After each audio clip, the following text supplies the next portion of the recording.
Hello everyone. So today we are going to discuss the Zuckerman sensation theory. This theory was given by your Marvin Zuckerman, and according to Marvin Zuckerman, there are different people in the world with having a different personality trait, and that personality trait will help them to search the experience and feelings that are varied, complex and intense by the readiness to take their physical, social, legal and financial risk for the sake of their experience. Means that there are different persons in the world with having a different personality trait, and that personality trait will help them to define their behavior, and according to him they can judge their personality. So some having a thrill seeking, some having a sensation seeking, some having a sensation enjoyment, intense motivation. So it says that sensation seeking is not a pathology, it might be more susceptible to substance use. Means that some कुछ sensation seeking ऐसे ही persons के नहीं हो रहे हैं, कुछ substance use करने पे हो रहे हैं. फॉर एग्जांपल कोई अल्कोहल यूज़ कर रहा है, कोई कैनबस यूज़ कर रहा है, तो इस सिचुएशंस में भी जो है पर्सनस तो ठीक है, लेकिन अगर उसने ये चीज़ें यूज़ कर ली तो उसका जो सेंसेशंस है वो हाई हो जाता है. और उस जैसे किसी ने फॉर एग्जांपल अल्कोहल लेने के बाद में कुछ पर्सन्स के अंदर में बहुत ही लाउड आवाज़ें आने लगती हैं, अंदर की फीलिंग्स वो अपनी निकालने लगता है, या कुछ अलग अलग टाइप के बिहेवियर, या फिर बहुत आपने देखा होगा कि ऐसा कुछ सब्सटेंस यूज़ करने के बाद में उसका बिहेवियर ही चेंज हो जाता है, पर्सनैलिटी ही चेंज हो जाती है. तो हम ये नहीं कह सकते कि सब पर्सन्स के अंदर में सेंसेशन सीकिंग जो है नॉर्मली है. अगर हम कोई सब्सटेंस यूज़ करके भी बिहेवियर को चेंज हो रहा है तो उसमें भी ये सब्सटेंस यूज जो है ये हेल्प, ये this is a factor, this is one of the factor. Now the second is the combination of low cortical arousal. Low cortical arousal का combination, low cortical arousal, cortical arousal, ये this is a part of your frontal cortex, brain का part है frontal cortex का, and it help in your decision making. And dopamine abnormalities, यानी dopamine is a pleasure hormone. तो इन दोनों के लो होने से भी कभी भी सेंसेशन सीकिंग हो सकता है. ठीक है, यानी कि डोपामिन एबनॉर्मलिटी, यानी कि जितना प्लेजर हार्मोन निकलना चाहिए उतना प्लेजर हार्मोन नहीं निकल पा रहा है. ठीक, जितना डिसीजन मेकिंग यानी कि कॉर्टिकल अराउजल जो है, आपका जो डिसीजन मेकिंग वाली जो कैपेसिटी है वो नहीं हो पा रही है, तो दोनों के लो होने की वजह से भी आपकी सेंसेशन सीकिंग हो सकती है. ठीक है. नाउ उसके बाद उन्होंने बताया था traits. What are the traits? There are different traits होते हैं. किसी की हॉबीज होता है, hobbies might be a riskier. किसी की हॉबी होती है कि रिस्क को लेना. ठीक है, डिफरेंट टाइप के रिस्क को लेना उसकी हॉबी है. तो हॉबीज से भी लोग इस तरह से करते थे, हाई सेंसेशन सीकर बन जाते हैं. और माइट ऑपरेट अंडर बैस रादर देन बेस, और या फिर वो ऑपरेट करते हैं आपका बैस के अंदर, यानी कि your behaviour accessibility system rather than your behaviour activation system, और rather than your behaviour inhibitory system. Behaviour activation system को ज़्यादा करते हैं rather than your behaviour inhibitory system. And according to him, Zuckerman ने एक सेंसेशन सीकिंग स्केल बनाया था, जिसमें कि उसमें उन्होंने he has making of 40 items दिया था, जो कि पेपर पेंसिल क्वेश्चनर टेस्ट था. और उसके अंदर में उन्होंने 4 कंपोनेंट्स को रखा था. जुकरमैन ने 4 कंपोनेंट सेंसेशन सीकिंग स्केल में 4 कंपोनेंट्स को रखा था. What are the 4 components?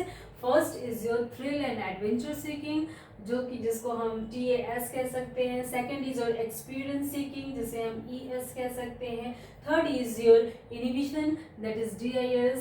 और fourth is your boredom susceptibility, that is BS. तो 4 कंपोनेंट्स उन्होंने रखा था. 4 कंपोनेंट्स के थ्रू उन्होंने जो है सेंसेशन सीकिंग स्केल में ये जज किया था with the help of this 4 components कि किसका स्कोर हाई हो रहा है, किसका स्कोर लो हो रहा है. लो सेंसेशन सीकिंग और द हाई सेंसेशन सीकिंग, इसमें ये हेल्प मिला है। ठीक है, तो फर्स्ट में क्या है, thrill and adventure seeking according to the name. आपको पता चल गया होगा थ्रिल एंड एडवेंचर, इसमें हम क्या देखेंगे, इसमें हम ऐसे पर्सन्स को देखेंगे जो कि बहुत ज़्यादा एडवेंचर सीकिंग यानी कि फिजिकल एक्टिविटीज में बहुत ज़्यादा इन्वॉल्व हो।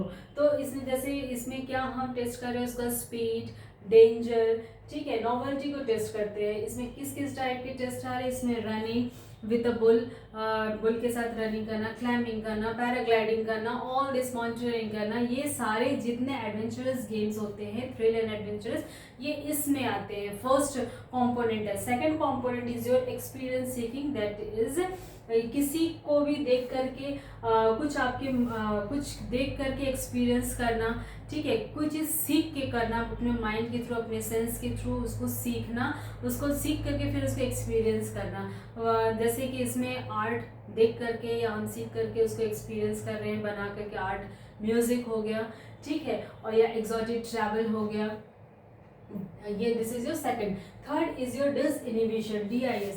अब इसमें ऐसे आइटम्स आएंगे जिसमें describe a hedonistic pursuit of pleasure through your extravagant activities.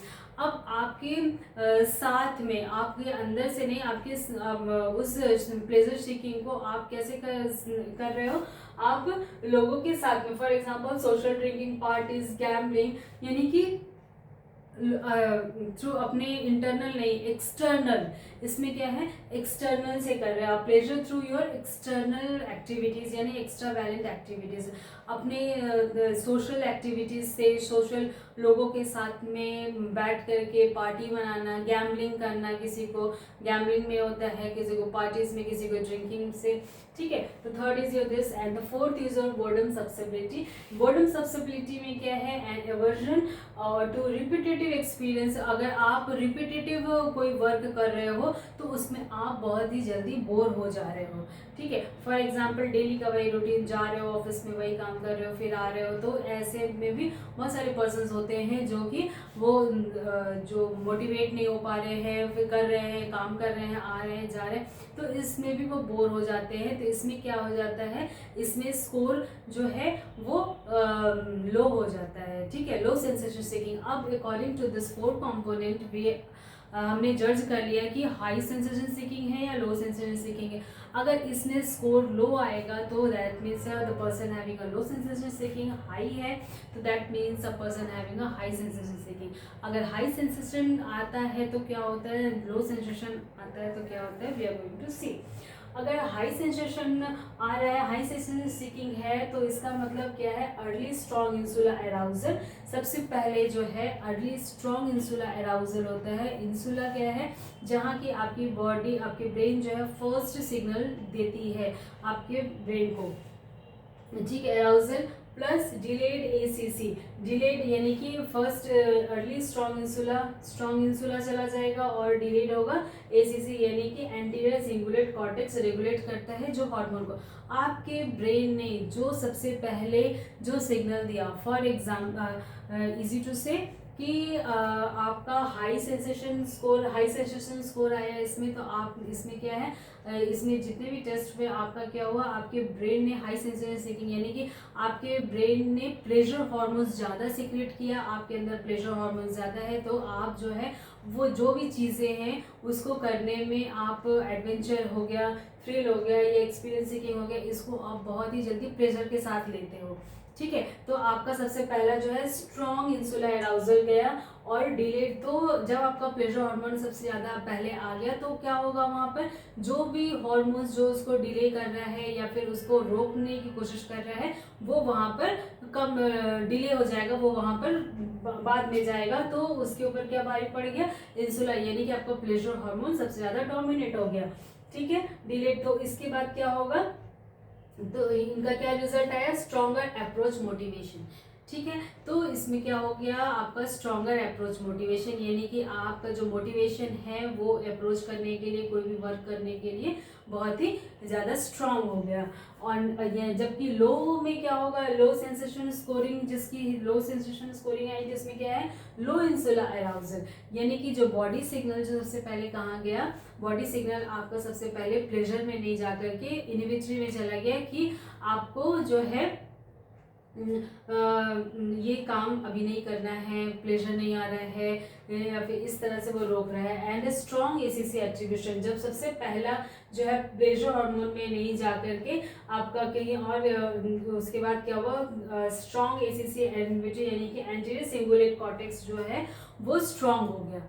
सबसे पहले ही आपका प्लेजर हार्मोन में नहीं गया तो आपको कहीं ना कहीं वो रोक रहा है, तो आपका जो सेकंड वाला जो है एसीसी आपका एंटीरियर सिंगुलेट कॉर्टेक्स जो है वो उसको डोमिनेट कर गया। तो फिर रिजल्ट क्या आया आपका, स्ट्रॉन्गर विड्रॉवल मोटिवेशन, यानी कि आपका वहां पर थ्रिल एंड सीकिंग में और इन सब में विड्रॉवल, आप विड्रॉ करते जा रहे हो, चीज़ों को आप ले नहीं रहे हो, आप कोई भी एक्टिविटी नहीं करना चाह रहे हो, कोई भी एक्सपीरियंस सीकिंग नहीं करना चाह रहे हो, ठीक है। तो आपका वो जो है वो लो होता चला गया। तो इसमें क्या हुआ, आपकी विड्रॉवल सिम्टम्स आ गए। जबकि यहाँ पर क्या है, हाई सेंसेशन सीकिंग में आपका आपका जो है अप्रोच मोटिवेशन जो है वो स्ट्रॉन्ग हो गया, ठीक है। तो यहाँ पर ऐसा हुआ। और इसमें जो है अगर जहाँ लो आप लो सेंसेशन सीकिंग है, उसमें क्या है, आपकी स्टेबिलिटी आ गई, सिंप्लिसिटी आ गई ऐसे लोगों की, और सिमेट्री आती है ऐसे लोगों में, ठीक है। सिंप्लिसिटी, सिंपल लोग भी नहीं करना चाहते, सिमेट्री होती है, और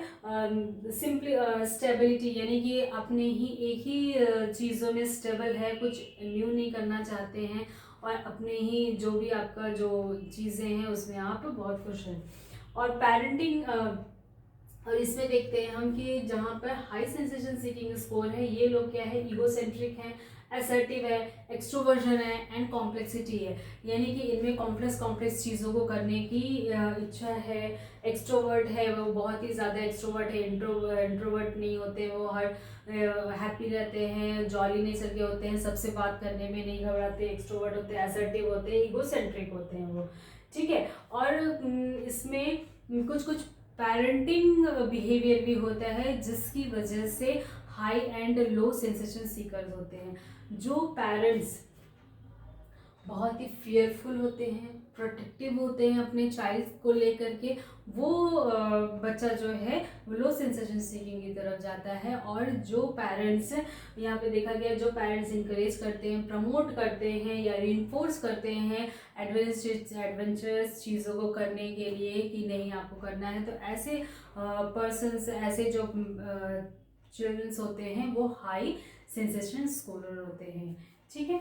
और बिसाइड दिस जेंडर डिफरेंस भी है आपका। जेंडर डिफरेंस में जो है मेल जो है वो ज़्यादा एडवेंचर सीकिंग होता है रादर देन फीमेल जो है वो एक्सपीरियंस सीकर भी होती है।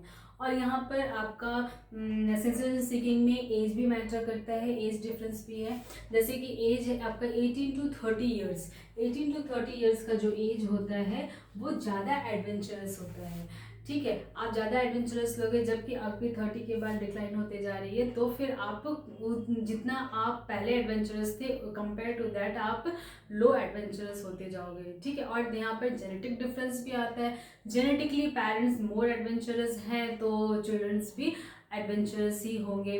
और कुछ कुछ केसेस में माइट भी डिफरेंट भी हो सकता है कि बाद में सीख करके भी आ सकता है, ठीक है। तो ये सारी चीज़ें क्या है, जुकरमैन सेंसेशन सीकिंग थ्योरी में जुकरमैन ने बताया था कि सेंसेशंस के थ्रू, यानी कि आपके जो high and low sensation seeking जो स्कोरर्स होते हैं उसमें किस किस तरह से हम चीज़ों को रखते हैं, किस किस चीज़ 4 कंपोनेंट्स के थ्रू हम कैसे उसको जज कर सकते हैं कि कैसे सेंसेशन सीकर्स होते हैं, लो है या हाई है। जहाँ हम ये भी देखते हैं हम लोग, we also see that जो सेंसेशन सीकर्स, अगर हाई सेंसेशन सीकर्स होते हैं, वहाँ स्कोरर होते हैं, वो इजीली किसी भी सिचुएशंस को हैंडल कर सकते हैं compare to your low sensation seekers, क्योंकि वो एक्सट्रोवर्ट होते हैं, बहुत ही ज़्यादा एक्सट्रोवर्ट होते हैं। तो एक्सट्रोवर्ट जो है वो बहुत ही ज़्यादा इजीली लोगों के साथ घुल मिल भी जाते हैं, और इजीली डेंजर सिचुएशन को भी वो अच्छी तरह से प्रेशरेबल मोमेंट में करके वो हैंडल कर सकते हैं इजीली, ठीक है। So that's all for today, that's is your Zuckerman sensation seeking theory. This is very important theory, and this is a very interesting theory also. So that's all for today. Take very good care of yourself, and okay, thank you so much.